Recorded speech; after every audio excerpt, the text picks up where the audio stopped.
योगिनी का शाप और दिव्य अवतार भूमिका। प्राचीन काल की बात है, जब धरती पर धर्म का प्रभाव था और ऋषि मुनि अपने तपोबल से सृष्टि का संचालन करते थे। देवगण स्वर्गलोक से मानवों के कल्याण के लिए दिव्य योजनाएं रचते, लेकिन अधर्म और असुर शक्तियां भी निरंतर धर्म का नाश करने के लिए प्रयासरत रहती।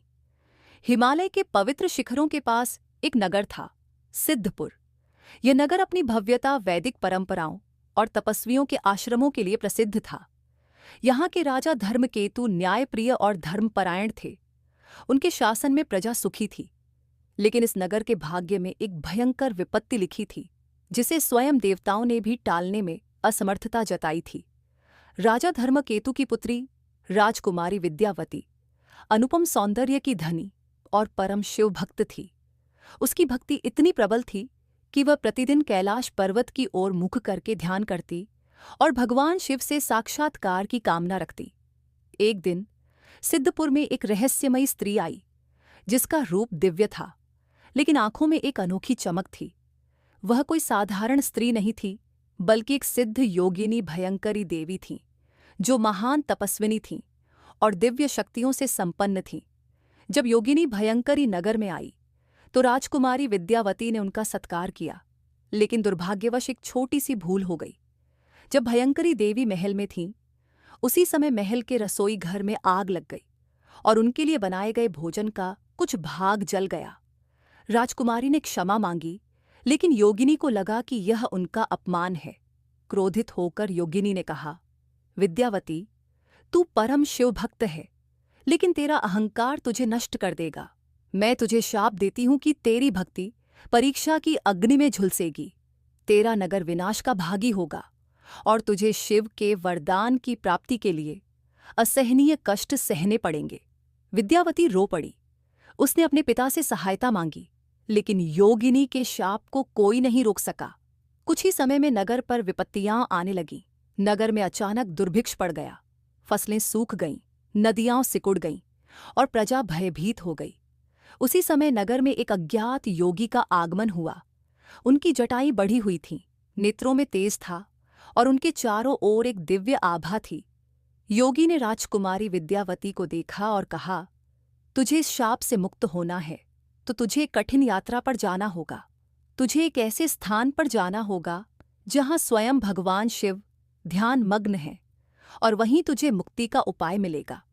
राजकुमारी ने निडर होकर कहा, मैं किसी भी कठिनाई के लिए तैयार हूं, कृपया मार्गदर्शन करें। योगी ने कहा, तुझे कालिंजर पर्वत जाना होगा, जहां एक रहस्यमयी गुफा में एक शिवलिंग है। यदि तू वहां बिना रुके और बिना पीछे मुड़े पहुंचेगी तो भगवान शिव स्वयं तुझसे प्रसन्न होकर तुझे शाप से मुक्त करेंगे। लेकिन ध्यान रखना, मार्ग में असुर शक्तियां और मायावी बाधाएं तेरा रास्ता रोकेंगी। विद्यावती ने अपने कुछ विश्वासपात्र सैनिकों और सेवकों के साथ कालिंजर की ओर प्रस्थान किया। मार्ग कठिन था, घने जंगल, तेज आंधियां, जंगली पशु और मायावी दैत्य। रास्ते में उन्हें एक महादैत्य त्रिजंबक मिला, जिसने विद्यावती का मार्ग रोक दिया और कहा, अगर तुझे आगे जाना है तो पहले मेरा बल परीक्षण करना होगा। विद्यावती ने भगवान शिव का स्मरण किया और अपने धनुष से एक तीर छोड़ा, जिससे एक दिव्य शक्ति उत्पन्न हुई और त्रिजंबक धराशायी हो गया। इसके बाद एक रहस्यमयी मृग तृष्णा उत्पन्न हुई, जिसने पूरी सेना को भ्रम में डाल दिया। सैनिक एक दूसरे से बिछुड़ गए, लेकिन विद्यावती ने अपनी भक्ति के बल पर मार्ग खोज निकाला। अंततः वह कालिंजर पर्वत की उस गुफा तक पहुंच गई जिसका वर्णन योगी ने किया था। जैसे ही विद्यावती गुफा में पहुंची, वहां एक अद्भुत शिवलिंग था जो स्वयं प्रकाशित था। विद्यावती ने श्रद्धा से प्रणाम किया और ध्यान मग्न हो गई। अचानक पूरे गुफा में दिव्य प्रकाश फैल गया और भगवान शिव प्रकट हुए। शिव ने कहा, हे पुत्री, तेरी परीक्षा समाप्त हुई। तेरी भक्ति अडिग है और तुझे अब मुक्त किया जाता है। यह नगर अब पुनः समृद्ध होगा और योगिनी का शाप निष्फल होगा।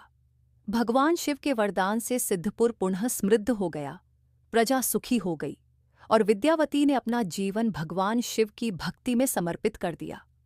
ये कथा हमें सिखाती है कि सच्ची भक्ति में अद्भुत शक्ति होती है, चाहे कितनी भी बाधाएं आए। अगर हमारी आस्था मजबूत है तो भगवान स्वयं हमारे संकट दूर करने आते हैं। जो कोई इस कथा को श्रद्धा से सुनेगा और सुनाएगा, उसे जीवन में सभी बाधाओं से मुक्ति मिलेगी और शिव कृपा प्राप्त होगी। दोस्तों, अगर आपको यह कहानी अच्छी लगी हो तो कृपया इसे अपने मित्रों और परिवार के साथ साझा करें और भक्ति धारा कहानियाँ चैनल को सब्सक्राइब करें। धन्यवाद।